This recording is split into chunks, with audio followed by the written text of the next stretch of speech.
그동안 잘 지내셨어요? 오늘은 우리가 이제 수행을 하다 보면은 뭐 이제 수행이 분명히 좀 유익한 것이고, 또 수행을 하면 대체로 이제 사람들이 좋은 방향으로 흘러가고 좀 더 이제 정신적으로 건강해지고, 이것이 이제 일반적인 흐름인데, 또 반면에 이 수행을 하다 보면은 다소 좀 이해되지 않은 그런 이제 모습들로 되기도 합니다. 그러니까 약간은 좀 현실과 동떨어진, 현실에 잘 적응하지 못하고 좀 이렇게 좀 더 신비적인 이야기나 이런 것만 주로 하고 그런 경우도 많은데,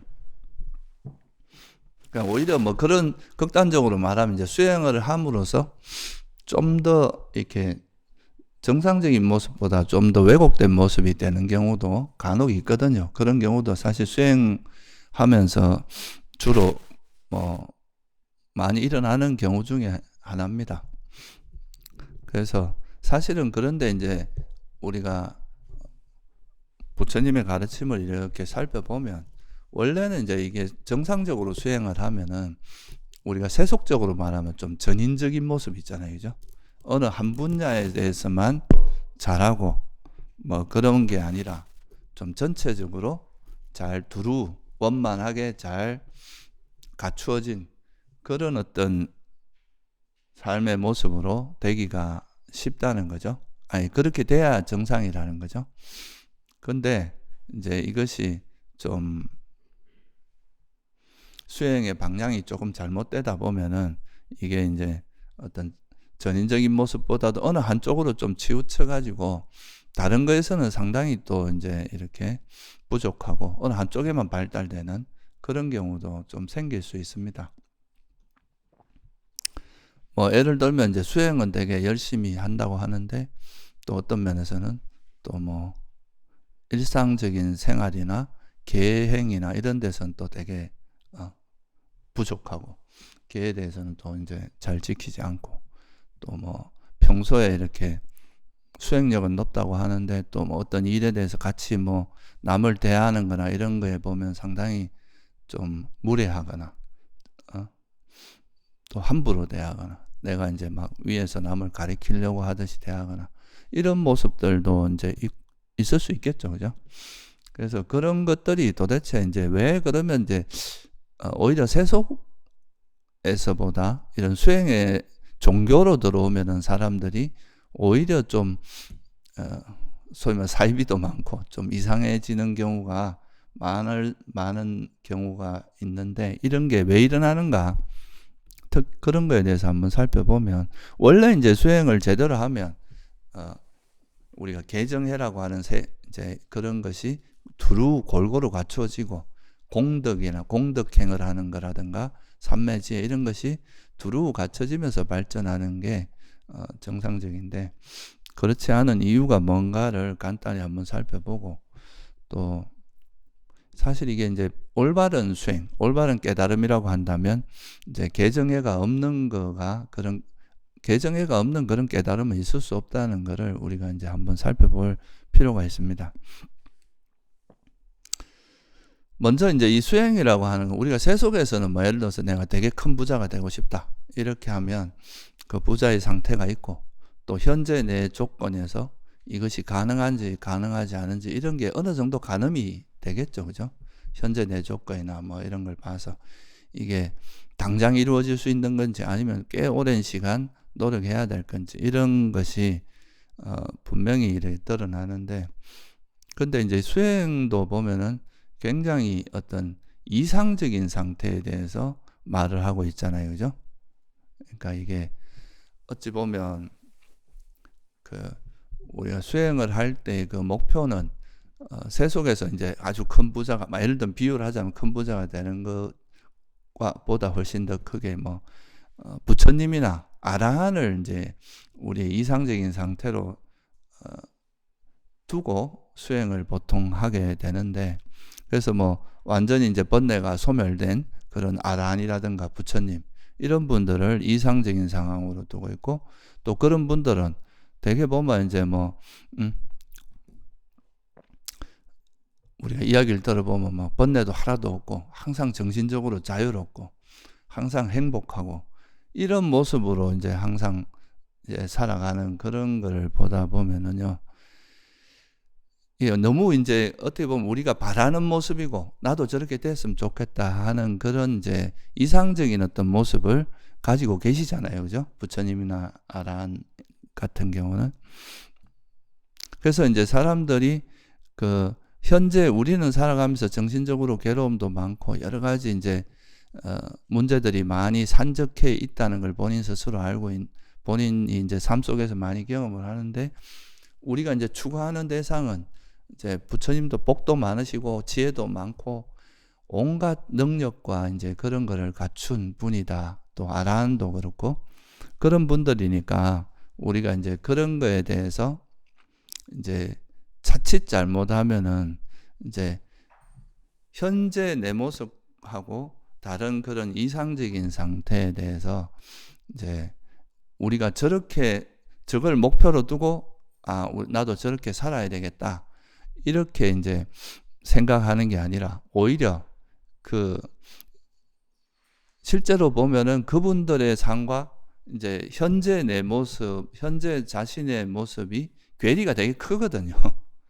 이제 현실적으로 보면 그 이상적인 어떤 부처님의 아라한의 상태하고 내가 현재 처해 있는 현재 내 마음 상태나 이런 걸 보면 괴리가 굉장히 크기 때문에 이거를 그런 상태에 대한 이제 원하는 마음이 이제 크긴 하지만 그 괴리가 크니까 이제 그거를 꾸준히 참으면서 이제 한 걸음 한 걸음 가서 거기에 단계에 도달하고자 하는 그런 식으로 대응하기보다는 오히려 그 결과만 좀 취하고 싶은 그런 가래로 이제 가기가 쉬워요. 대체로 사람들이. 그리고 이제 이거는 괴리가 크다는 것은 다르게 말하면 우리가 알기 힘든 경지다 이런 거를 의미하잖아요. 그죠? 말은 되게 쉽지만 그런 상태가 어떤 상태인지를 우리가 사실 추측하거나 정확히 알기가 되게 어려운 그런 상태라는 걸 의미하니까 결국 이제 사람들은 그런 거에 대해서 자꾸 이제 이렇게 뭔가 자기의 어떤 그 수준에서 추측하고 상상하고 이럴 가능성이 상당히 큰 거죠. 그죠? 이게 적당한 이제 충분히 추측 가능한 거라면 우리가 이렇게 되게 쉽게 알 수 있고, 근데 우리가 보통 일반적으로는 사실 그런 이제 수행에 깊은 사람의 경지가 세속에서는 그렇게 정보가 많지도 않아요. 사람들에게. 그리고 또 우리가 뭐 세속에서 이제 아주 큰 부자가 된 사람, 그 사람이 걸어온 돈을 벌기 위해서 어떤 과정을 거쳤고 이런 거에 대한 정보들이 많이 있잖아요. 그죠? 그러니까 어떻게 해야 되고 내가 지금 어떤 상태, 이런 어느 정도 이제 추측할 수 있는 것들이 많은데, 수행은 좀 약간은 신비적인 요소도 있고 이제 보통 사람들하고의 괴리가 워낙 크니까 그 상태에 대해서 이제 잘 정확히 파악하기가 힘든 요소가 되게 많거든요. 그러니까 이제 대부분의 사람들이 그거에 대해서 자기식으로 추측하고 상상하고 이제 이렇게 될 소지가 되게 많은 거죠. 여기서 그러니까 왜곡이 되게 많이 일어납니다. 특히나 이제 우리나라에서는 또 선종이 좀 주류가 되다 보니까 어떤 깨달음이나 이런 걸 되게 강조하고 또 그 가는 그 방법보다는 그 깨달은 상태에 대한 이야기가 되게 많아요. 그러니까 깨달으면 어떻게 된다. 깨달은 사람은 어떻게 되고 우리가 그 깨달음을 얻은 사람이 얼마나 자유롭고 막 행복하고 이런 이야기들이 많단 말이죠. 그러니까 이제 비유를 하자면 여러분들이 이제 미지의 산을, 아주 높은 산을 가는데 거기 갔다 온 사람이 그 정상에서 바라봤을 때 그 멋진 풍경에 대한 이야기만 주로 하고 그 산을 가기 위해서는 갈 때 어떤 위험이 있고 그 길을 갈 때 어떤 길을 따라가야 되고 가다 보면 어떤 위험이 있으니까 이런 건 조심해야 되고 뭐 이런 실제 그 가는 길에 대한 이야기보다는 그 정상에 올랐을 때의 그 감흥, 그곳에 봤을 때의 그런 이제 아름다운 경치, 이런 거에 대한 이야기가 많다 보니까 이제 그게 이제 어떻게 보면 사람의 뭐를 자극하느냐 하면은 우리의 마음에 좀 그런 욕망을 자극합니다. 자만을 자극하기도 하고 내가 그걸 빨리 얻고 싶고, 우리는 또 사람들이 대체로 이제 자기가 좀 사람들에게 잘 보이고 싶고 뛰어나고 싶고 특별한 사람이 되고 싶은 그런 인정 욕구라든가 자만 같은 게 되게 뿌리 깊이 존재에게는 있단 말이죠. 그래서 이제 그런 이야기를 자꾸 듣다 보면 이제 자기도 빨리 그런 거를 얻어서 이제 내가 그 상태로 내가 좀 나의 뛰어난 걸 좀 보여주고 싶은 그런 마음도 생길 수가 있거든요. 그러다 보면 이제 이게 사실은 이제 그 수행의 길을 하나하나 이렇게 다듬어 가기보다는 빨리 뭔가 그런 결과를 성취하려고 하는 욕심이 좀 앞서게 되는 상황이 발생합니다. 그러니까 이런 이제 그 어떻게 보면 우리하고 현실적인 괴리가 있어서 이건 좀 충분히 준비도 하고 그 하나하나 이렇게 잘 그 길을 가는 길을 잘 다져가면서 가야지 위험하지도 않고 또 우리가 원하는 걸 도달할 수 있거든요. 우리가 히말라야 가는 사람들도 그 히말라야를 오르기 위해서 그 가기 전에 다른 좀 큰 산에서 준비도 오르면서 이런저런 준비도 하고 뭐 굉장히 준비를 많이 해야 그 이제 그 정상에 도달할 수 있거든요. 그 우리가 산도 그런데 하물며 인간의 마음에서 이제 최고의 경지라고 하는 그 아라한이나 부처님의 경지가 쉽게 얻어지는 게 아닌데, 이게 워낙 정신적인 영역은 눈에 보이는 뚜렷한 길이 보이지 않기 때문에 그거를 이제 자기의 어떤 그 상상이나 이제 자기 추측, 추론 이런 거에 의지해서 이제 또 여기에 또 욕망이나 자만 같은 이런 것이 보태지다 보면 이게 이제 자기식으로 이렇게 생각해서 그 어떤 부처님의 아라한의 경지를 추측하거나 상상하기도 쉽고, 또 그런 이제 빨리 그런 상태를 얻고 싶은 마음이 생기면 가다가 사실은 이제 수행하다가 중간에 이래 나타나는 사소한 경험인데도 그거를 굉장히 크게 생각할 수도 있어요. 마치 이걸 깨달음이나 막 큰 의미가 있는 것처럼 이렇게 이제 생각해서 그거를 마치 내가 뭔가 어떤 경지에 도달했다고 하는 것처럼 이렇게 이제 되기가 굉장히 쉬운 거죠. 그래서 이런 거를 우리가 이제 소위 말해서 이제 수행자들에게는 그 도인병 같은 게 있어요. 빨리 도인이 되고 싶은. 이건 꼭 현대만 그런 게 아니고 과거부터 워낙 그래가지고 오죽하면 선종에서 뭐 부처도 죽이고 조사도 죽여라 이런 말이 나오겠어요. 그게 그만큼 이제 진짜로 그 부처님이나 그 깨달은 분을 어떻게 해야라는 뜻이 아니라 그런 거에 대한 욕망이나 가래 이런 거를 이제 버리라는 이야기로 해석하는 게 맞겠죠, 그죠?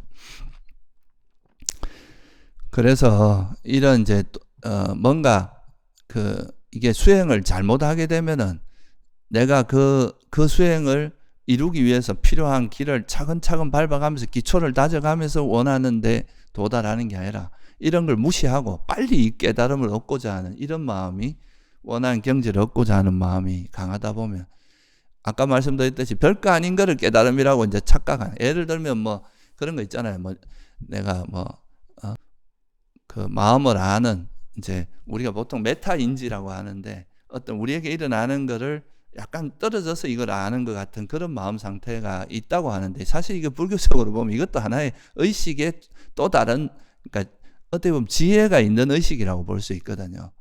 근데 이런 거를 이게 바로 나고 이게 소위 말해서 진하고 이걸 아는 게 바로 깨달음이구나 이렇게 이제 갈 수도 있고, 또 맨날 니미따 이야기 듣다 보면 이제 니미따가 생기기 위해서는 어떻게 해야 그 과정, 그 조건을 뭘 성숙시켜야 되는지는 생각하지 않고 니미따만 자꾸 얻으려고 해요. 그러다 보면 사실 니미따도 약간 조작할 수 있거든요.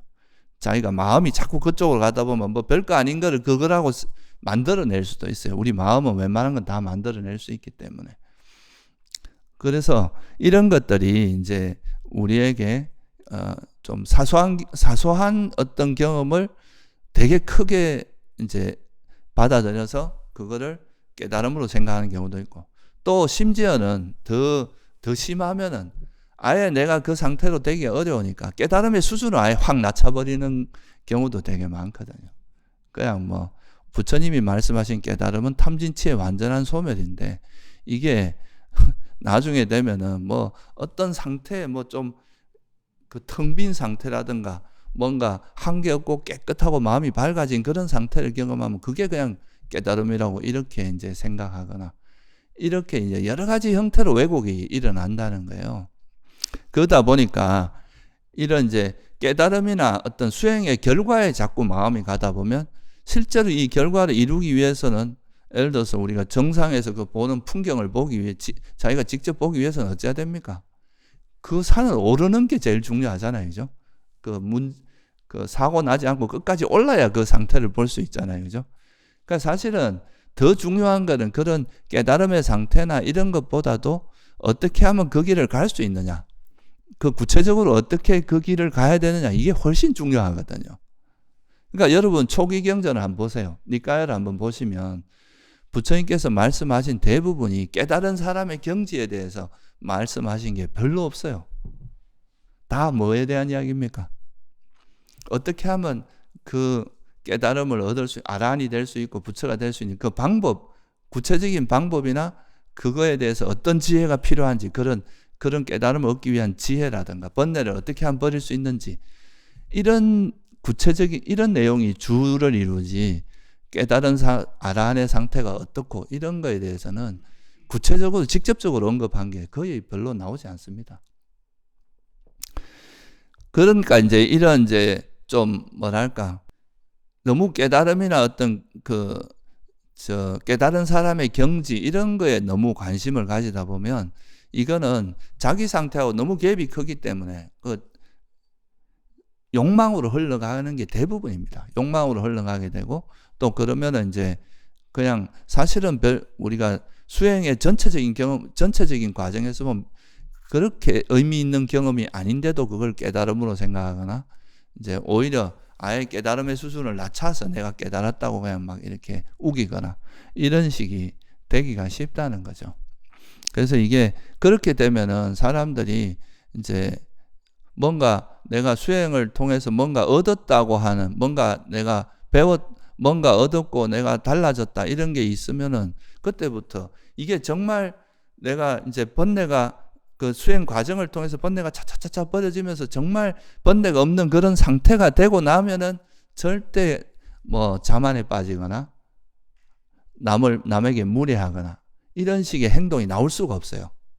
근데 이제 내가 번뇌가 버려지지 않은 상태에서 그냥 깨달음의 경지만 뭔가 내가 생각하는 나한테 자기 기호에 잘 맞는 어떤 상태에 대해서 그냥 자기가 깨달았다고 생각하거나 그런 마음이 들어가게 되면 이거는 번뇌는 여전히 있는 상태에서 뭔가 깨달았다는 생각이 들어가니까 이거는 사견도 많아지고 자만도 많아지고 아주 오만해지고 남을 무시하게 되고 또 이제 수행자가 기본적으로 갖춰야 될 계라든가 이런 이제 그 수행자의 덕성 같은 거 있잖아요. 이런 거는 별로 없으면서 내가 아주 뭐 남들이 보지 못하는 특별한 경지를 깨달았다고 생각하는 그런 좀 허황된 이야기만 자꾸 늘어놓게 되는 그런 일이 발생하기가 쉽다 이거예요. 이게 수행이 가지고 있는 맹점입니다. 어찌 보면 이게 수행이 분명히 세속에서는 그래도 뭐 예를 들어서 뭐 박사를 따려면 어느 정도 이렇게 그 공인된 그런 과정을 이렇게 이수를 해야 그래도 어느 정도 자격이 주어지잖아요. 그죠? 근데 이 종교나 이런 수행에서는 그런 뭐 공인된 자격 이런 게 사실은 객관적으로 그렇게 하기가 쉽지 않은 게 있으니까 이제 목소리 크고 자기가 이제 막 우기고 이러면 대체로 이제 사람들이 잘 모르는 영역이니까 아 그런가 보다 이렇게 넘어가기가 쉬운 거예요. 근데 우리가 자세히 부처님의 가르침을 들여다보면 어떤 과정을 거쳐서 어떤 것들이 갖추어져야 깨달음에 이른다는 거 이게 분명히 나와 있거든요. 그게 바로 오늘 이제 말씀드리고자 하는 이 우리가 팔정도의 그런 팔정도나 칠각지 뭐 오건 오력 뭐 이런데 아주 자세히 나와 있습니다. 그 수행을 하면 어떤 변화를 거치고 어떻게 이제 어떤 과정 어떤 상태가 됐을 때 지혜가 어떻게 성장해서 그 지혜가 번뇌를 완전히 소멸했을 때 그러고 나야 이제 그런 상태가 된다는 거죠. 여러분이 직접 그런 이제 번뇌가 없는 마음 상태가 된 거하고 이렇게 하면 된다고 생각하고 자기가 상상하는 건 전혀 다르거든요. 실제로 번뇌가 없어진 사람은 마음이 너무 평화롭고 뭐 바랄 게 별로 없고 정말 욕심이 없는 사람은 욕망이 없는 마음 상태로 행동해요. 근데 내가 욕망이 없다고 그냥 생각하고 주장하는 사람은 실제 주장을 하지만 자기 행동은 보면 욕망이 가득한 삶을 살게 된다 이거예요. 그죠? 다르다는 거죠, 그게. 그래서 이게 이제 올바른 수행을 하게 됐다면 이제 소위 말해서 수행자가 갖춰야 될 그런 전반적인 덕성이나 또 계율이나 또 뭐 삼매나 지혜 이런 게 두루 갖추어질 수밖에 없다. 정도 차이는 있겠지만 어느 정도의 그 기본적인 그거를 갖추지 않고 사실 그 아란이 될 수 있는 방법은 없습니다. 그래서 이제 이걸 좀 불교적으로 이야기하면 좀 정말 제대로 수행을 하게 되면 개정해가 두루 갖추어질 수밖에 없다는 거죠. 그게 갖추어지지 않은 사람이 뭔가 깨달았다고 말한다는 것은 자기 세계, 자기만의 깨달음, 부처님이 말씀하신 그런 깨달음이 아닐 수 있어요. 부처님이 말씀하신 깨달음은 분명히 딱 그 정확한 가이드라인이 있거든요. 적어도 이제 뭐 수다원이 되면은 뭐 사견이, 유신견이 완전히 버려져야 된다거나 의심이 버려져야 된다. 뭐 그런 어떤 아나함이 되면 감각적 욕망과 성냄이 완전히 버려져야 된다. 이런 가이드라인이 명확히 있습니다. 이게 되지 않은 사람이 아란이 됐다고 말할 수는 없는 거죠. 그 깨달음을 얻었다고 말하는. 그래서 사실 이게 이제 경전에 여러 군데 그런 이야기가 나옵니다. 그러니까 이제 부처님께서 돌아가시고 나면 이제 어떤 가르침에 이제 돌아가실 때쯤 되니까 그런 질문들이 많이 있어요. 어떤 가르침에 첫 번째 사문, 두 번째 사문, 세 번째 사문, 네 번째 사문이 있느냐? 이 첫 번째 사문, 두 번째, 세 번째, 네 번째는 뭘 의미하냐면 수다원, 사다함, 아나함, 아란을 의미합니다. 그러니까 어떤 가르침에 이제 그 깨달음이 있느냐라고 이제 질문했을 때 그때 대답은 이제 거기에 팔정도가 있으면 이제 첫째, 둘째, 셋째, 넷째 사문이 있고 그게 없으면 없다. 이걸 좀 더 이제 일반적인 조금 더 쉽게 이야기하면 개정해가 있는 곳에는 아란이 있고 이제 수다원, 사다원 그런 성자들이 있지만 그것이 없는 곳에는 이제 그런 성자들이 있을 수 없다는 거죠. 근데 이런 가르침을 이런 팔정도를 다 팽개쳐 놓고 너무 이제 자의적인 판단, 자의적인 말을 가지고 이게 깨달음이다. 이게 이렇게 하는 게 뭐 우리는 본래 깨달아 있다. 이런 식으로 이야기한다거나 그러면 부처님께서 굳이 팔정도를 설할 이유가 없잖아요. 이미 깨달아 있는데 왜 팔정도를 쓰래요? 다들 부처로서 살면 되는 건데, 그죠? 그런 거라든가 뭐 이런 이제 여러 가지 좀 사람들을 좀 혼돈하게 하고 미혹에 빠지게 만드는 이런 이제 이야기들이 요즘 너무 많이 넘쳐나는 것 같아요. 그러니까 좀 있는 그대로 그 자기의 어떤 경험을 너무 과하게 생각해가지고 부처님께서는 당신이 뭔가 깨달았거나 뭔가 얻었을 때 이게 진짜 괴로움이 소멸이 맞는지 철저히 검증을 하셨거든요. 우리가 부처님의 여정을 보면 그 외도 그 스승한테 가서 이제 알라라 깔라마 우따까나마 뿌따라는 그분한테 가서 다 배웠잖아요. 그죠? 그걸 얻었단 말이에요. 그런데 이제 그러면서 그분들이 당신도 이제 나와 똑같은 경지니까 나와 같이 스승이 돼가 무리를 같이 이끕시다. 이렇게 제안을 해도 당신이 보니까 이거는 그러니까 무소유처나 비소유처의 비상비비상처의 존재로 태어나게 할 수 있지만 이건 완전한 깨달음이 아니다. 미련 없이 떠난단 말이에요. 그걸 검증을 한다는 거죠. 당신이 깨달은 이건 내가 또 정신이 흐리지면 다시 번뇌가 일어난다는 거예요. 그 상태가. 그래서 떠나고 당신이 또 고행을 하다가도 이게 아니다고 하면 미련 없이 버리고 그리고 깨달음을 얻고 나서 내가 정말 이렇게 이게 그 이후에 다시 번뇌가 일어나는지 이게 완전한 깨달음인지 이런 거를 충분히 검증을 하신다는 거죠. 이게 이제 어떤 수행자의 자세인 거죠. 그냥 뭐 조금 내가 뭐 좀 알았다고 그걸 가지고 마치 자기가 깨달은 것처럼 이렇게 하는 건 수행자의 구도자의 자세가 아닙니다. 그러니까 내가 완전한 그런 상태에 도달하기 전까지는 방심하지 말고 겸손하게, 진리 앞에서는 겸손하게 이제 자기가 가야 될 길을 가는 거. 이게 이제 어찌 보면 수행자의 자세다 이거예요. 그죠? 여러분들이 빨리 뭐 이거 뭔가 경계를 경험해가지고 남들 앞에 잘난 체하고 내가 뭐 공양 받고 환대 받고 대접 받으려고 수행하는 건 아니잖아요. 우리가. 그죠? 우리가 가지고 있는 그런 근원적인 괴로움을 벗어나기 위해서, 내가 가지고 있는 나의 문제를 해결하기 위해서 수행하는 거지, 다른 타인의 어떤 인정이라든가 타인의 존경이라든가 이런 걸 바라고 수행한다면 그건 올바른 자세가 아니라고 할 수 있겠죠. 그죠? 그래서 그런 것이 중요하다는 거예요. 그래서 이제 우리가 수행의 과정을 한번 들여다보면 이 수행의 과정에서 이미 어떤 덕성이라든가 우리 수행자가 갖춰야 될 덕성이라든가 계라든가 또 이런 보시행이라든가 이런 것들이 그 과정에서 갖추어질 수밖에 없다는 것을 뭐 여러분들 뭐 많이 알고 계시지만 다시 한번 짚어볼 필요가 있다 이거예요.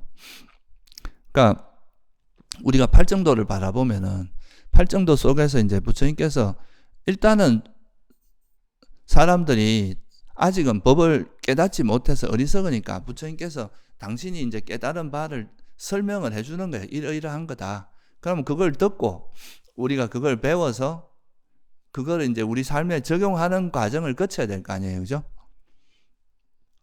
근데 뭐가 그래 자기가 잘났다고 생각하는지 그런 이제 부처님의 가르침을 다 무시하고 난 내 식으로 하겠어. 이렇게 하는 거는 상당히 무모하고도 참 너무 그 오만한 태도다. 이렇게 볼 수 있어요.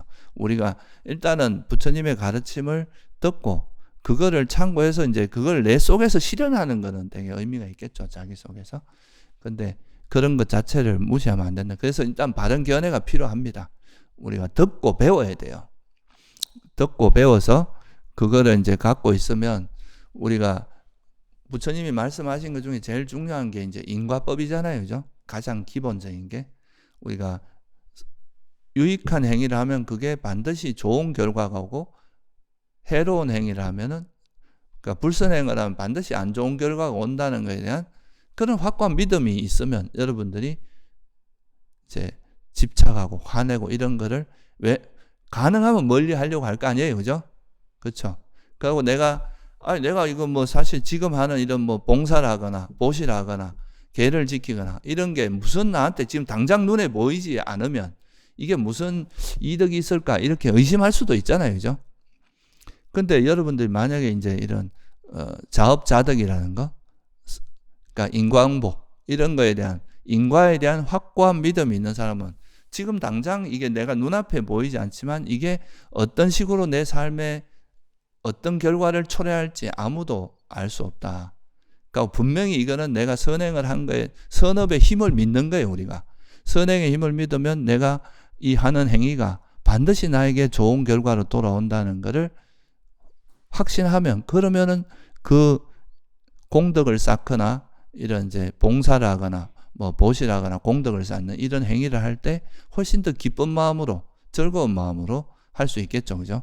안 그러면 자꾸 의심이 일어날 수 있거든요. 그리고 실제로 이제 우리가 그 보시라는 거나 이런 이제 공덕을 쌓는 게 사실 이게 당장 수행에 직접적인 연관은 없다고 생각할 수도 있어요. 사람들이. 그래서 막 심지어는 난 그냥 수행만 하지 이런 건 별로 관심 없어 이렇게 생각할 수도 있습니다. 내가 뭐 수행하러 왔지 뭐 봉사하러 왔나 이렇게 이제 생각할 수도 있는데 근데 사실 우리가 이제 아란이 되기 전까지는 어쩔 수 없이 윤회를 해야 됩니다. 그죠? 윤회에서 벗어나기 전까지는 그 윤회를 할 때 일단은 제일 우리 존재에게 제일 중요한 것 중에 하나가 뭐겠어요? 생계입니다. 생계. 일단은 먹고 살아야 먹고 사는 게 좀 필수품이 어느 정도 편하게 구해져야 좀 그런 고통을 덜 받고 살 수 있잖아요. 그죠? 그래서 이런 것들에 대해서 이제 이 그래서 부처님께서 이 보시행을 하는 거는 우리가 앞으로 살아가는 데 있어서 내가 이제 생명을 유지하기 위해서 꼭 필요한 그런 생계를 이어가는 데 있어서 필수품이 좀 잘 구해지고, 또 수행적인 측면에서는 이런 공덕이 많아야 장애가 적습니다. 수행하는데. 여러분 수행하다가도 막 수행에 물이 오르는데 갑자기 몸에 병이 난다거나 몸에 건강이 나빠지거나 또는 안 좋은 인연을 만나서 그 인연 때문에 좀 악연을 만나서 그 인연 때문에 굉장히 고통받으면서 수행이 미끄러질 수도 있고 수행할 수 있는 조건이 안 만들어질 수도 있고 그렇거든요. 그래서 사실 이게 이제 어떤 아라한이 되거나 부처님이 되는 분들 중에서 그런 공덕이 예전에 과거생에 보면 그런 공덕 쌓는데 부지런하지 않았던 사람이 없습니다. 그 공덕이 뒷받침해 주지 않으면 이런 수행을 할 수 있는 그런 여건이 형성이 안 된다 이거예요. 그래서 이런 이제 공덕을 쌓는 것도 그냥 수행과 무관하다. 난 뭐 그냥 뭐 수행만 하면 되지 이런 공덕 쌓는 거 아무 의미 없다 이렇게 생각하면 안 됩니다. 그렇다고 뭐 이게 공덕이라고 하는 것이 어떤 수행의 어떤 굉장히 튼튼한 뒷받침이 된다는 거, 토양이 된다는 거. 그래서 이게 예전에 보면 아나율존자라고 눈이 먼 분이 한 분 계셨잖아요. 수행을 너무 열심히 해가지고죠. 그분이 그래 바늘을 못 깨지 할 거 아니에요. 눈이 머니까. 그러니까 이제 이걸 누가 해줄 분이 있냐 그러니까 제일 먼저 달려온 사람이 누구였다 그럽니까? 부처님이었대요. 그러니까 아니 그 부처님은 그렇게 공덕도 많고 복도 많으신 분이 뭐 이런 복질라고 또 오냐 그러면서 이제 다른 제자들이 이렇게 물어보니까 나는 이게 너무 과거생부터 습관이 돼서 기회만 되면 공덕 짓는 거에 대해서 나같이 부지런한 사람은 없을 거다 이렇게 말씀하시는 거죠. 그러니까 부처님께서 과거생에 그렇게 공덕을 많이 쌓아놨으니까 우리가 스님들이 여기도 부처님이라도 모셔놓으면 그래도 사람들이 와서 절하고 막 불전하면 보시도 하고 이렇게 하는 거는 부처님께서 전생에 엄청난 공덕을 많이 지어놔서 그렇습니다. 그 후대에 물론 그 다른 스님들의 공덕도 있지만 부처님이 또 그 지어놓은 공덕이 많기 때문에 그 공덕의 힘으로 또 법의 수명이 또 결정되는 것도 있거든요. 그러니까 이게 전혀 무의미한 게 아니다 이거죠. 그래서 이런 지혜가 있어 바른 견해를 갖춘 사람은 평소에 이렇게 수행도 하지만 자기가 인연이 될 때 또 공덕을 쌓을 수 있는 인연이 될 때는 부지런히 또 그걸 쌓는 것도 굉장히 큰 이제 중요한 거다. 그런 거에 대해서 이렇게 습관이 되어 있지 않은 사람이 나중에 뭐 수행을 잘해서 깊이 있는 수행을 하는 것이 쉽지가 않습니다. 수행을 잘한다는 결국 욕망이나 성냄으로부터 완전히 벗어나는 건데 결국 내가 인색하다는 거는 욕망이 많다는 뜻도 되잖아요. 그죠?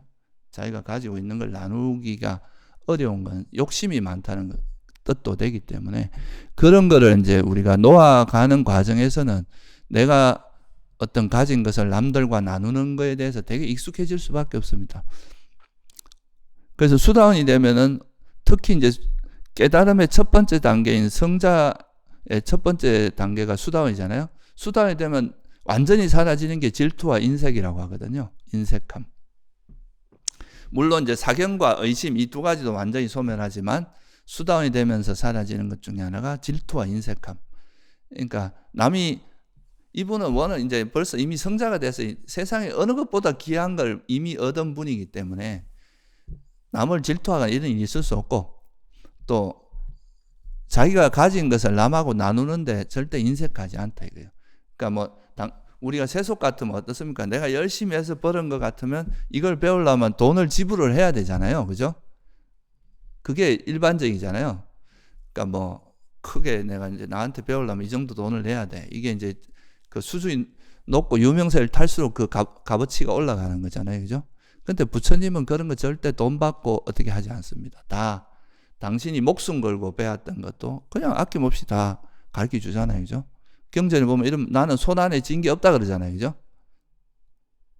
외도에는 그 가르쳐 줄 때 안 가르쳐 줍니다. 가르쳐 주면 이 사람이 나하고 똑같은 경지가 되면 이제 이게 안 될까 싶어서 나중에 딱 쥐고 있다가 정말 이렇게 몰래 정말 믿을 사람에게만 가르쳐 주는 이런 식의 그게 일반적인데 부처님은 절대 그냥 다 가르쳐 준다는 거죠. 이게 인색함이 없어서 그렇습니다.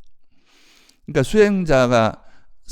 수행이 깊어진 사람이 그런 인색함에 이런 게 있을 수가 없다는 거예요. 그게 수행이 성장하는 것과 더불어서 이것도 같이 그런 마음 상태가 될 수밖에 없다 하는 거, 그걸 우리가 이제 보면 알 수 있고, 또 사리불존자나 수보리존자 같은 경우는 똑같은 이제 그 성자들, 그러니까 아란이 된 분들도 과거부터 남에게 이래 베푸는 게 이미 습관이 되어 있는 분들이라서 아란이 돼도 그런 마음이 사라지지 않습니다. 그래서 사리불존자는 탁발을 받을 때, 탁발을 이제 옛날에 이게 바루를 주면 그 바루를 가져가서 음식을 담아서 가져오거든요. 그 기다리는 동안에 멸진정에 들었다 하잖아요. 그 멸진정이라는 상태에 들어갔다 나와서 공양을 받으면 그 공양을 하는 사람에게 그 공덕이 훨씬 큰 거예요. 더 큰 공덕을 주기 위해서 그 보시하는 사람에게. 이런 것도 이미 이런 분들이 과거생부터 얼마나 많은 공덕 쌓는 거에 익숙하시겠어요. 그리고 뭐 수부리존자는 그 기다리는 동안 자해수행을 했다고 하거든요. 그러니까 이제 자해 삼매에 들어서 있다가 공양을 받으면 그것도 이제 그냥 아란에게 공양하는 것도 뭐 당연히 무량한 공덕이 있지만 선정에까지 들어가면 더 큰 공덕이 되니까 그런 식의 마음을 쓰게 된다 이거예요. 수행을 제대로 한 사람 같으면. 아니 너가 뭐 내가 이렇게 위대한데 뭐 공양하는 거 당연하지 뭐 이렇게 이런 오만한 마음으로 절대 하지 않는다 이거죠. 오히려 덕이 높을수록 그런 겸손하고 더 타인을 배려하고 이런 마음이 이제 그 몸에 익을 수밖에 없다. 이게 이제 첫 번째고요. 또 이 바른 견해를 바탕으로 해서 이제 이런 보시나 이런 이제 봉사 뭐 이런 것들은 이제 아주 좋은 토양을 만들어 주는 거죠. 그러다가 이제 또 수행을 시작하면 또 계를 잘 지키게 되겠죠. 그죠? 처음에는 우리가 계를 지키라고 하면 되게 구속이라고 느껴집니다. 답답하고, 이거 뭐 하고 싶은데 못하게 하니까 이게 좀, 되게 깝깝하고 이거 지키면 되게 답답하게 느껴지고 이렇게 생각할 수 있는데 이게 이제 계의 의미를 잘 이해하다 보면 계가 이제 구속이 아니라 우리를 되게 보호해주고 우리를 지켜주고 또 이 계를 통해서 계를 잘 지키면 삼매 이제 후회가 없어지기 때문에 이제 계를 어기면 여러분 후회가 많잖아요, 그죠? 남에게 욕 한마디 막 심하게 말을 함부로 했다거나 행동을 거칠게 했다거나 뭐 살생을 했다거나 이러면은 그게 마음에 남아서 되게 후회가 많고 이럴 거 아니에요, 그죠? 근데 이제 이 계를 잘 지키면 후회가 없어지니까 마음도 안정되고 그럼으로 인해서 이제 삼매에 드는데도 상당히 도움이 된단 말이죠. 그러니까 우리가 이렇게 생각해 보면 우리가 밖에 나가면은 우리가 번뇌에 물들 수 있는 조건이 엄청나게 많은데 이 계라는 것이 그런 거친 번뇌에 물드는 것을 막아주는 울타리 같은 역할을 해주는 거예요. 여러분이 막 밤에 집에 방 안에 들어가면 되게 안도함을 느끼잖아요, 그죠? 왜 그러세요? 집안이 여러분을 어떠해서 그래요? 보호해주고 안전하게 해주는 거죠. 집에 딱 들어가자마자 내 또 감옥에 갇혔다 이렇게 생각 안 하잖아요. 그죠? 그걸 갇히고 내가 구속당했다 이렇게 생각 안 하죠. 그건 우리를 보호해주는 공간이라고 생각하잖아요.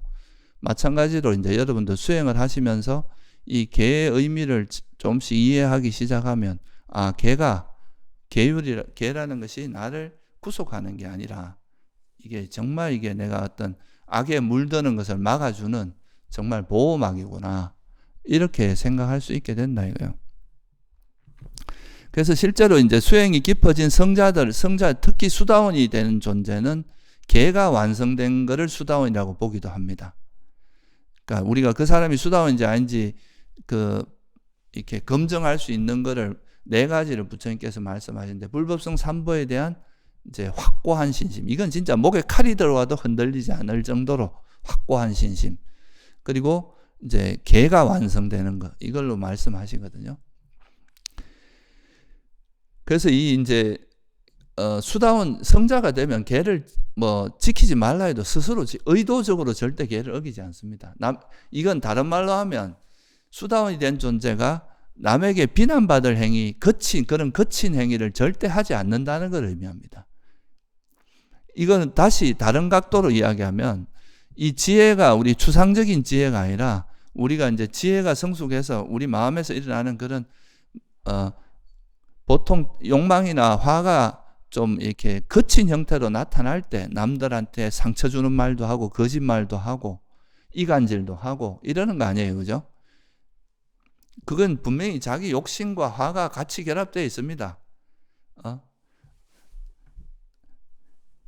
근데 만약에 그런 욕망이나 성냄의 그런 거친 형태가 가라앉은 사람이 그런 자기 욕망이나 성냄을 기반으로 해서 거친 말을 하거나 뭐 거짓말, 이간질하면 이런 말 하지 않는다는 거죠. 그리고 남의 살생을 하거나 의도적으로 뭘 살생을 하거나 도둑질을 하거나 비도덕적인 행위를 하거나 성행위를 하거나 이렇게 될 수 없다는 거예요. 그거는 억지로 지키려고 하는 게 아니라 성자가 되면 그건 완성된 존재다 이거죠. 그러니까 만약에 자기가 진짜 깨달았다고 하면서 이런 계를 지키지 않는다는 것은 그거는 말이 안 된다. 그건 수다원도 되지 못한 거다. 이렇게 말할 수 있는 거예요, 사실은. 그러니까 수다원이 된 존재가 뭐 예를 들어서 술을 맞고 흥청망청 한다거나 거짓말을 한다거나 도둑질을 한다거나 또 이런 일이 있다는 것 자체가 불가능하다는 거죠. 그러니까 이거는 이제 결국은 수행이 깊어지면 깊어질수록 점점 이런 이제 계라는 건 사실 수행자의 도덕 같은 거거든요. 수행자가 지켜야 될 어떤 말과 언행을 그러니까 이제 법답게 하는 게 계에 해당한다고 볼 수 있어요. 우리가 마음속으로는 이제 번뇌가 일어날 수 있어도 말이나 행동은 이게 웬만큼 거칠어지지 않으면 말과 행동으로 잘 안 나오거든요. 그러니까 그런 거친 행위는 일어나지 않는 거예요. 말이나 행동으로. 그러니까 이제 말을 할 때 항상 진실하고 좀 남들에게 거친 화가 없으니까 부드럽게 이렇게 이야기하고 상처 주거나 이런 말 안 하고, 그죠? 그리고 타인의 괴로움보다는 행복을 바라니까 이간질하는 말을 안 하는 거예요. 이간질하는 건 상대가 고통받기를 바라니까 그런 거거든요, 보통은. 그리고 이제 가능하면 법담을 하고 이런 식의 이제 언행이 아주 다듬어져서 정말 이제 말과 행동 자체가 보통 사람과 달라질 수밖에 없다는 거죠. 수행이 제대로 되면. 그렇겠죠, 그죠? 뭐 깨달았다고 하는데 막 남들이 보기에 저 사람 왜 저래 하는 그런 행위가 일어난다 그러면 그건 말이 안 되는 거다는 거죠, 그죠? 그게 이제 어떤 수행이 우리가 계를 지킴으로써 이제 수행을 해 나가면 우리가 보시나 계 이런 건 아주 기반이 되는 기초가 되는 건데 이런 것들이 수행이 깊어질수록 오히려 더 잘 갖추어지게 된다. 이런 걸 무시하는 게 아니라 그렇게 했죠, 그죠?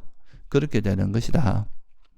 그리고 이제 이렇게 우리가 보시나 이제 공덕도 많이 쌓고 또 좋은 조건 그렇게 하다가 이제 계를 잘 이제 바른 견해를 기반해서 계를 잘 지키면 이 계를 지키는 그 이제 기본도 보시를 할 때도 인가의 지혜가 기반이 되지만 계를 지키는 것이 유익하고 그러니까 계를 안 지키는 것이 해롭다는 그런 지혜가 기반돼야 되거든요.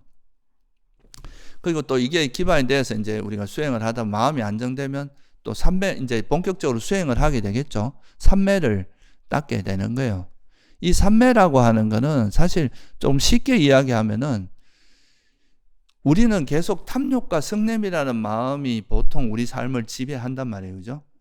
보통 뭐 집착하거나 화내는 거나 이게 이제 일반적으로 우리 마음을 지배하는데 수행을 한다는 거는 결국 이 욕망을 내려놓고 성냄을 내려놓는 그러니까 탐욕과 성냄의 프레임에서 뭐로 바뀌느냐 하면 놓아버림과 자해 그러니까 화내지 않는 그러니까 이걸 좀 인간한테 대응되는 걸 보면 좀 더 쉽게 말하면 놓아버림과 자해의 프레임으로 바뀌는 거예요. 우리 마음 상태가. 그죠?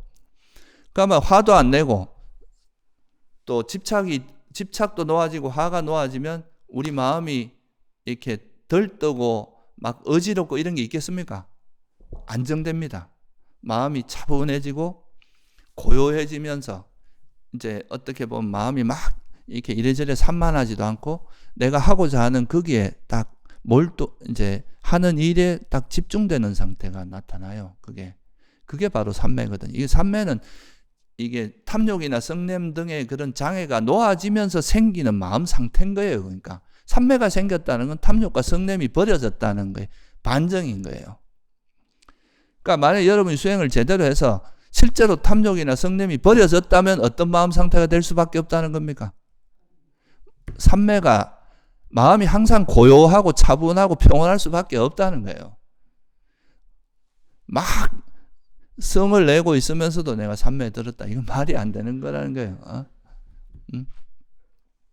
실제로 그 탐욕과 성냄이 놓아진 마음 상태가 삼매를, 그게 기반이 돼야 삼매가 되는 거거든요. 이 조건이거든요. 탐욕, 성냄이 없어야 삼매에 드는 거니까. 그래서 그 삼매가 들어갔다는 것은 그만큼 마음이 안정됐다는 거고, 또 수행이 깊어졌는데 내가 삼매가 없다. 이게 말이 안 되는 거예요. 그러니까 수행이 깊어졌으면 탐욕과 성냄이 실제로 놓아졌을 거고 마음이 항상 차분하고 평온하고 그래 될 수밖에 없어요. 그리고 집착도 그만큼 놓아질 수밖에 없고, 그죠? 화도 적어질 수밖에 없는 것이 수행의 과정이겠죠. 물론 이게 이제 진폭은 있습니다. 이제 멀쩡하다가도 또 자기가 약한데 만나면 또 화가 나고 이러기는 해요. 그런데 이 빈도수나 이제 그 강도나 이런 거는 점점 약화될 수밖에 없다는 거예요. 수행이 이제 향상되면 향상될수록, 그죠? 그게 실제로 우리가 현상적으로 우리가 알 수 있는 거예요. 그게 실제로 뭐 수행이 된 사람이 뭐 화나 이런 게 있을 수가 없겠죠. 그죠? 화가 적어지는 게 정상적이겠죠. 우리가 세속적으로 말해서 인격이 참 훌륭해진다. 이렇게 말할 수밖에 없는 거예요. 그죠? 근데 뭐 수행은 되게 자기 경지가 높다고 하면서 말 조금 이래 뭔가 뭐 대화하는 중에 자기하고 마음에 안 들면 막 화를 버럭 내고 상대를 막 이렇게 찍어 누르려고 하고 이런다면 그게 정상적인 수행이라고 볼 수 있겠어요? 자기 주장만 하고. 이건 자기 거에 집착을 하니까 그런 거. 남의 이야기를 들어줄 줄 모르는 거잖아요. 그죠? 그러니까 이런 것이 이제 수행이 만약에 제대로 삼매를 닦은 수행이 제대로 진행이 되면 이 삼매 상태, 마음이 고요하고 편안하고 또 평온하고 또 마음이 벗어남의 행복이 함께 할 수밖에 없어요. 마음이 그런 번뇌로부터 벗어났기 때문에. 그래서 지금 여기서 행복해질 수밖에 없다. 이거는 이제 그냥 흉내내는 행복이 아니라 실제로 마음이 그렇게 행복한 상태가 될 수밖에 없다는 거죠. 그래서 이게 사실은 또 본인의 수행이 잘 진행이 되고 있나 안 되고 있나, 이거를 내가 삼매가 잘 되느냐 안 되느냐 이걸 갖고도 좀 검증할 수도 있어요. 그러니까 마음이 평소에 고요함이 잘 유지되느냐 안 되느냐, 마음이 덜뜸도 많고 이 진폭이 많으면 그러니까 내 번뇌가 많이 작용하고 있다고 볼 수 있겠죠. 그죠? 그래서 실제로 이제 이 유학경이라는 경이 있습니다. 유학을 뭘 유학이라 그럽니까? 그러니까 수다원, 사다음, 아나한까지, 그죠? 아라한이 되기 이전의 성자를 유학이라. 왜냐하면 아직까지는 공부할 게 좀 남았다 이 말이거든요. 유학, 배울 게 남았다 이 말이거든요. 아라한은 뭐라 그래요? 무학이라 그러죠. 배울 게 없다. 해야 할 일 다 해 마쳤어요. 근데 유학이 되면은 이제 나타나는 현상을 이제 유학에 대해서 설명한 게 유학경이라는 경이 있어요. 마지막 니까에 보면 거기 보면 이런 말이 나와요. 마하나마야, 여기 성스러운 제자는 개를 유학이 되면 일단 개를 구족한다는 거예요. 감각 기능의 문을 잘 단속한다. 그리고 음식의 적당량을 한다. 뭐 좀 수행이 깊다는 사람이 음식도 통제를 못한다. 이거 안 된다 이거예요. 이것도 욕망이잖아요. 그죠? 그리고 깨어있음에 전념하고 7가지 바른 법을 갖추고, 그리고 이제 마지막 여기 뭐냐면 바로 지금 여기서 행복하게 머물게 하는 높은 마음인 4가지 선. 이 4가지 선은 뭘 의미하겠어요? 색계 초선, 2선, 3선, 4선. 그죠? 우리가 선정이라고 하는 색계 초선정, 2선정, 3선, 4선. 이 4가지 선을 원하는 대로 얻고 힘들이지 않게 얻고 어렵지 않게 얻는다 이 말이에요. 이렇게 나옵니다. 그러니까 성자가 된 사람은 우리가 삼매라고 하는 것의 기본은 아까 뭐라 그랬어요? 장애를 지혜로서 장애를 내려놓으면 장애가 사라지면 우리 마음을 어지럽게 하는 요소가 사라지잖아요. 그죠? 이 장애의 힘이 없어지면 내가 만약에 호흡을 알아차리고 있겠다 하면 여기 있기가 쉽겠습니까? 어렵겠습니까? 장애가 있으니까 자꾸 방해를 하는 거예요. 욕망이 있으니까 딴 데 가고 싶고 화나니까 마음이 어지럽고 이런 거 아니에요? 이게 사라진 사람은 내가 원하는 데 있으려고 하면 쉽다 이거예요. 특히 아나함이나 아란이 된 존재 같은 경우는 아예 감각적 욕망과 성냄이 일시적으로 사라진 게 아예 없어요. 아예 소멸된 존재입니다. 그런 분들이 이런 거 들어가는 게 쉽겠어요? 어렵겠어요? 이거는 너무나 쉽습니다. 그런 상태로 가는 게. 그러니까 정말 이게 만약에 그런 성자가 되고 정말 아란이나 아나함이 된 존재라면은 이 선정을 모를 수가 없어요. 이 선정이라는 것이 여기 경전에도 그래 나오잖아요. 4가지 선을 원하는 대로 얻고 자기가 원하면 얻을 수 있다 이거예요. 힘들이지 않게. 이거는 애쓰는 게 아니에요. 마음이 그냥 번뇌가 씌어진 상태니까 이건 그냥 쉽게 들어갈 수 있다 이거죠.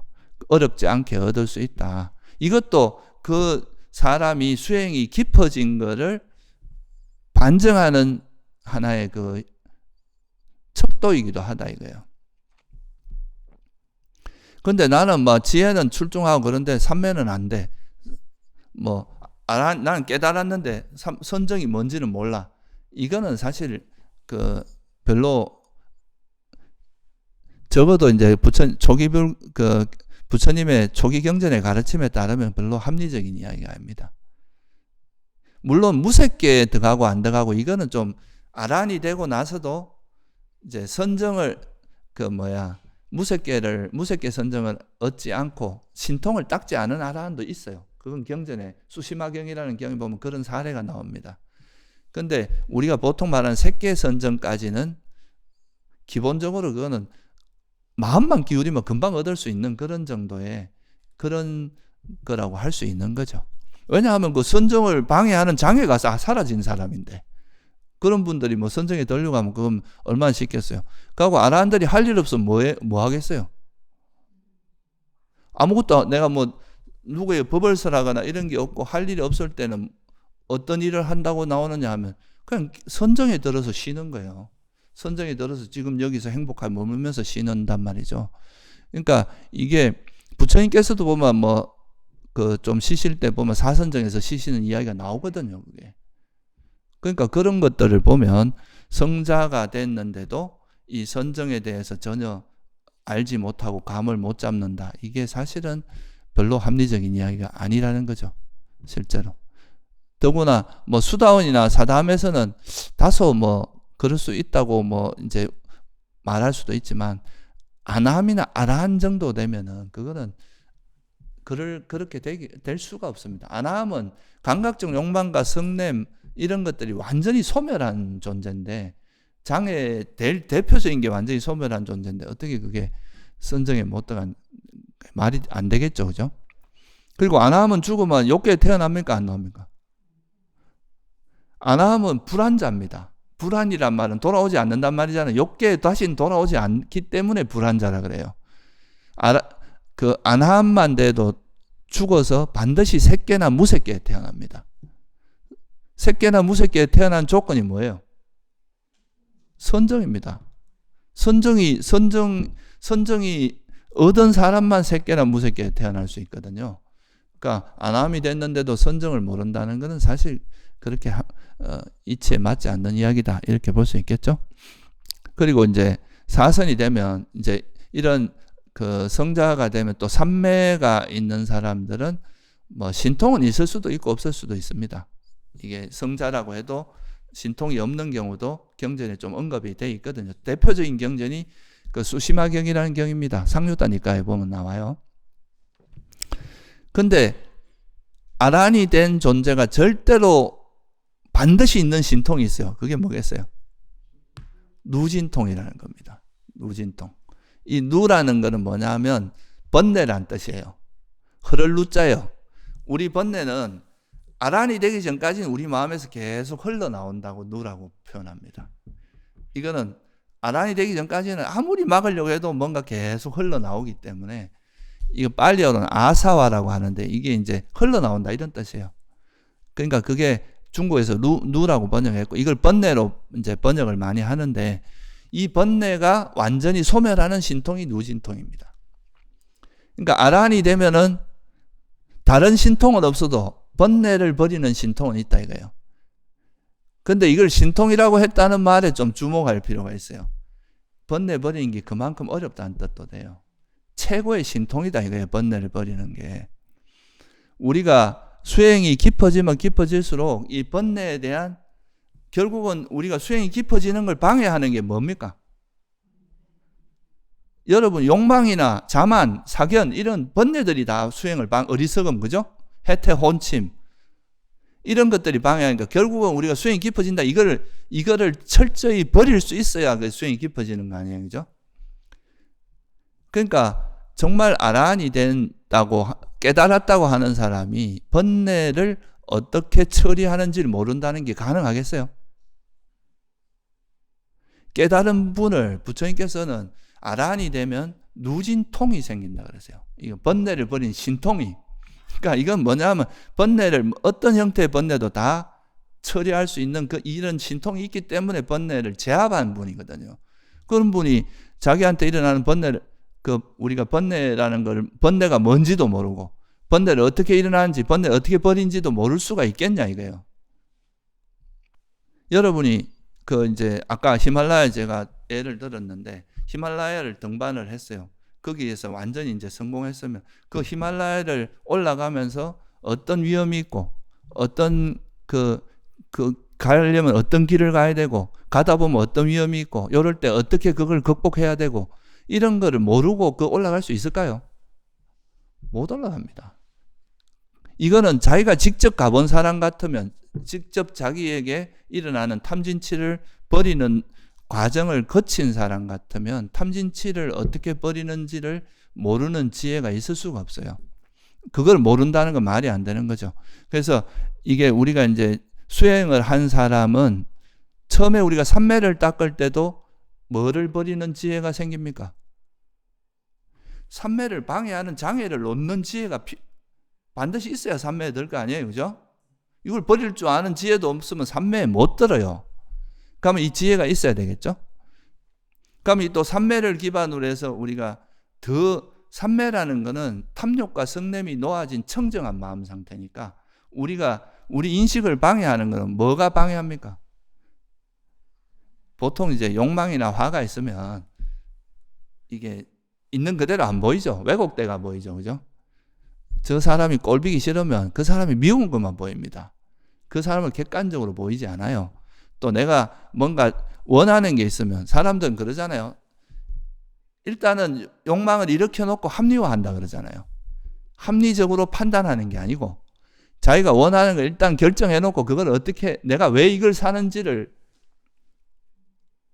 계속 설명하고 이제 합리화하는 쪽으로 반응을 하는 그게 욕망의 작용이 그래요. 원래 욕망이라는 거는 원하는 걸 얻어야 되니까 일단은 얻고 얻는 쪽으로 마음이 쓰이면서 이걸 내가 얻는 이유를 설명하는 쪽으로 가는 거죠. 그러니까 이게 탐욕이나 성냄이 있으면 있는 그대로 못 보는데 탐욕과 성냄이 없는 마음 상태인 삼매가 있으면 뭘 객관적으로 중립적으로 볼 수 있는 힘이 생깁니다. 그게 지혜, 여실지경이라고 하는 거죠. 그죠? 있는 그대로 보는 지혜. 그러니까 이런 걸 통해서 지혜가 생기고 이 지혜가 결국은 이제 우리가 번뇌가 일어나는 이유가 우리가 접하는 이 세상 자체를 정확히 이 세상의 실상을 꿰뚫어 알지 못하기 때문에 그렇잖아요. 우리가 아는 세상이 다 오온인데 이 오온 자체가 형성된 거고 정말 무상하고 괴로움이고 내 것이라 할 만한 게 없다는 걸 완벽하게 꿰뚫어 알면 거기 번뇌가 일어날 수 있습니까? 이게 자꾸 놓쳐지고 이걸 망각하고 이러니까 또 번뇌가 일어나죠. 그죠? 번뇌가 일어나는 걸 통해서 내가 또 어디에서 어느 부분을 또 왜곡하고 있는지 착각하고 있는지 보고 이렇게 하다 보면 이 수행 과정을 통해서 오온에 대한 지혜가 생길 수밖에 없어요. 그리고 오온에 대한 지혜가 망각돼서 또 일어나는 그런 가래, 어리석음, 그리고 또 이 가래로 인해서 생기는 성냄에 대해서 알 수밖에 없고 그거를 놓는 지혜가 생길 수밖에 없다 이거예요. 그죠? 정말 제대로 수행하는 사람 같으면 자기 번뇌에 대해서 철저히 알게 됩니다. 자기가 온 과정, 그리고 이걸 어떻게 하면 극복하는지. 그래서 이 번뇌는 대체로 모든 사람이 작용되는 게 비슷하니까 이제 자기 번뇌를 극복한 사람은 다른 사람한테 조언을 해줄 수 있어요. 아, 이렇게 하니까 놓아지더라. 이렇게 이제 좀 더 자기 문제를 해결한 경험을 기반으로 해서 이제 이렇게 하면 좀 버려지기가 쉽다고 이제 알려줄 수 있는, 물론 부처님 가르침을 활용하겠지만 자기가 경험한 사람은 좀 더 생생하게 이제 좀 디테일하게 이야기해 줄 수가 있는 거죠.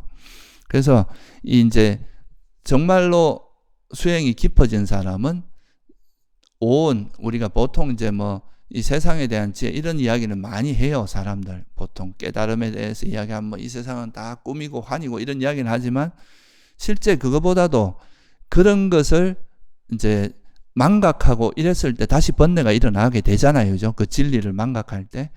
그러면 그때 이제 우리에게 일어나는 그 번뇌나 번뇌를 소멸하는, 내려놓는 그에 대해서는 모를 수가 없다. 그리고 인간관계에서도 수많은 번뇌가 일어나는데 이 인간관계에서 내가 작용되는 내 번뇌를 모른다는 것도 불가능해요. 만약에 깨달음을 얻은 분이라면. 그런 것도 다 극복해야 아란이 될 수 있는 거잖아요. 그죠?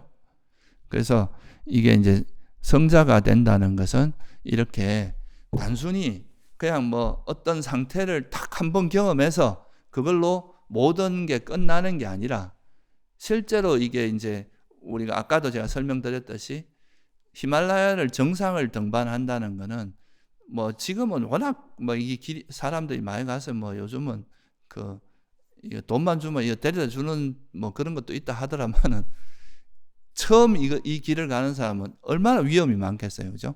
그러면 이거를 가면서 자기가 온갖 역경을 극복해서 원하는데 우리가 경지에 도달했을 거 아니에요. 그죠? 그러면 그런 걸 알듯이 우리고 수행도 원래 이제 부처님께서 말씀하신 걸로 보면 팔정도 8가지 요소를 자기가 철저히 모를 수가 없어요. 이걸 좀 더 쉽게 이야기하면 개정해를 터득하지 않고 우리가 원하는 데 도달할 수 없다. 왜? 팔정도는 괴로움의 소멸로 인도하는 도닦음이에요. 이거를 통해서 팔정도를 실천하면서 그 탐진치 번뇌를 버리는 그 과정을 자기가 몸소 경험한 거잖아요. 그러니까 이거를 모른다는 것은 수행을 관념적으로 했다는 뜻입니다. 실제로 이제 자기 번뇌를 버리고 이런 게 아니라 그냥 이치를 자꾸 이치만 따져가지고 이치 좀 안 거를 깨달음으로 생각하는, 이렇게 되기가 쉽다는 거예요.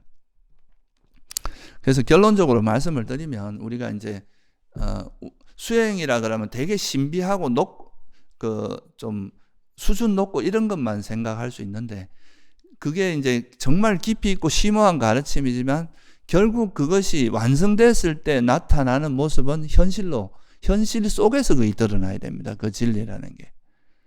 현실에서 그게 드러나는 게 결국 뭐예요? 우리가 개도 어기지 않고 남을 배려하고 잘 베푸는 거, 화내지 않고 집착하지 않는 어떤 거에도 아무리 내가 원하는 사랑스러운 대상에도 집착하지 않고 아무리 내가 원수라 해도 미워하지 않고 이런 식으로 나타나는 그게 정상이잖아요. 그죠? 그게 이제 깨달음의 경지고, 그래서 사실 수행이 제대로 됐다면 개정해가 없을 수가 없다. 개정해가 없는 사실 깨달음은 허구일 가능성이 허구다. 이렇게 볼 수 있습니다. 그거는 우리가 적어도 부처님의 가르침을 존중하고 그 부처님의 가르침을 기준으로 바라봤을 때는 그렇다는 거죠. 그리고 이게 이제 어찌 보면 아란이 되고 부처가 되고 이런 것들은 되게 말은 쉽지만 실제로 그걸 실현하는 것은 쉽지는 않습니다. 우리가 되게 지속적인 노력과 지속적인 그 수행을 통해서 가능한 거지 어느 순간에 어떤 걸 한순간에 뭘 경험한다고 해서 그게 끝나는 게 아닙니다. 번뇌는 그렇게 쉽게 없어지는 게 아니에요. 그래서 이제 수행을 하는 것이 여러분들이 어떤 특정한 영역에 치우친 걸로서 우리가 원하는 걸 이룰 수는 있는 거 아니에요. 참 뭐 보시라든가 계라든가 삼매라든가 지혜가 어느 정도 수준의 그 가이드라인을 제시한 게 부처님께서 이제 팔정도에서 말하는 그 8가지 그런 요소거든요.